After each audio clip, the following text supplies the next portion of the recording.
Where does the sun go at night?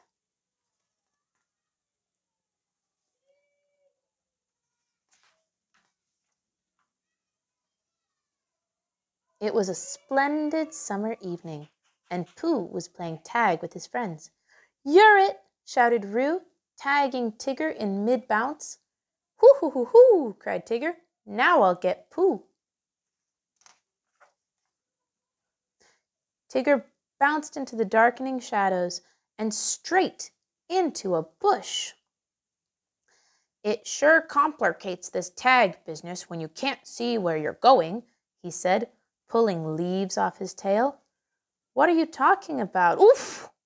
grunted Rabbit as he tripped on a tree root and landed on top of Tigger. "It looks like you're it, Longears," said Tigger triumphantly. Just then, Kanga appeared in the doorway. "It's getting dark," she called. "Time to come inside for the sleeping part of this sleepover party." "Aw, Mama," said Roo, "just a few more minutes." Kanga shook her head and smiled. "I've made you all a little snack. Come and get some cookies while they're warm." "Why does it have to get dark?" Roo asked as he and his friends ate their way through a big plate of Kanga's delicious honey cookies. "Pooh said. I beg your pardon, Pooh?" said Roo. "Oh, bother," said Pooh. "My words got crowded out by cookies. I said that it gets dark because the sun goes away." "But it always comes back, doesn't it, Pooh?"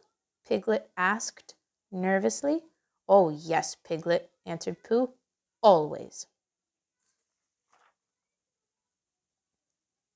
"What I'd like to know is where does the sun go at night?" said Roo.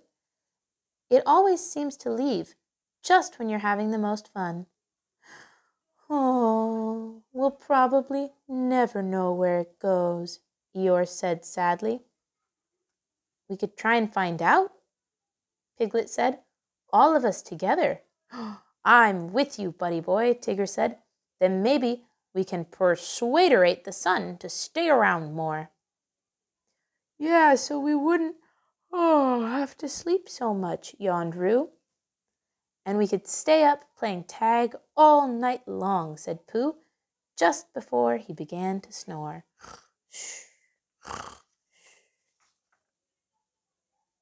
In the morning, the friends put their heads together to try to solve the mystery of the disappearing sun.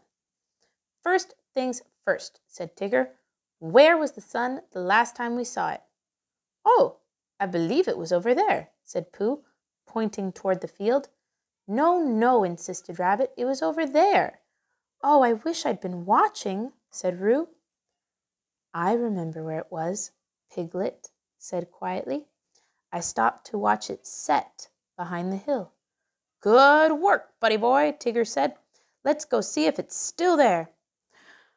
"Oh, it won't be," Eeyore said. "Why not?" asked Roo.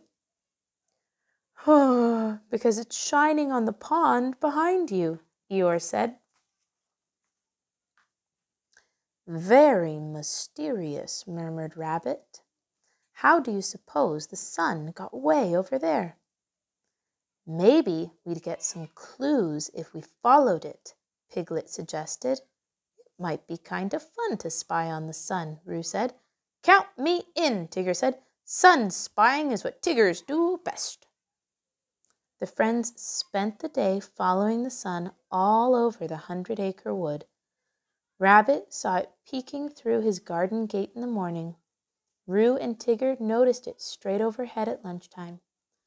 Pooh found it behind an oak tree in the made-for-napping shade late in the afternoon.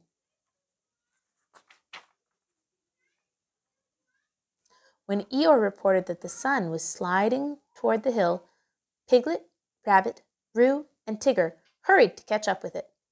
But when they got to the top of the hill, huffing and puffing from the climb, the sun wasn't there. Not ready to give up, the friends looked in gopher holes and inside caves. They peered under piles of leaves and underneath boulders to see if they could find the sun's nighttime hiding place. But the sun was nowhere to be found. It had simply disappeared again.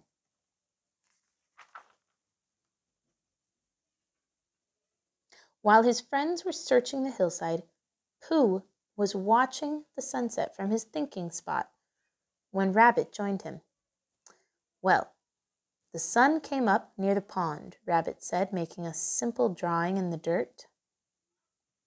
"And it was straight up in the sky at noon, and then it set just behind the hill, just like last night." "Where do you suppose the sun will be tomorrow morning?" Pooh asked. "Think, think, think," he said, tapping his fluff-filled head. Rabbit looked at his drawing, and suddenly he thought he might know the answer. Rabbit got up very early to test his theory about the morning sun. Sure enough, the sun was right where he thought it would be. He hurried to Owl's house, where all the friends had agreed to meet that morning. "I have very important news," he announced. "The sun came up near the pond again today," Rabbit said excitedly. "I think it travels from the pond to the hill every day. That means it starts the day in the east." He squinted at the compass on Owl's table. "And it ends the day in the west." "Super-duperest detective work, Long-Ears," Tigger said. "But we still don't know where the sun went last night," Roo said. "Maybe Owl can use his night vision to follow the sun tonight," Pooh suggested. "I can do better than that," Owl said. "I believe I have the solution to your mystery right here." "What's the big ball got to do with anything?" Tigger asked. "This isn't a ball, Tigger," Owl explained. "It's a globe. It shows us what the planet Earth looks like." "Does it bounce?" Tigger asked hopefully. "No, but it spins," Owl said.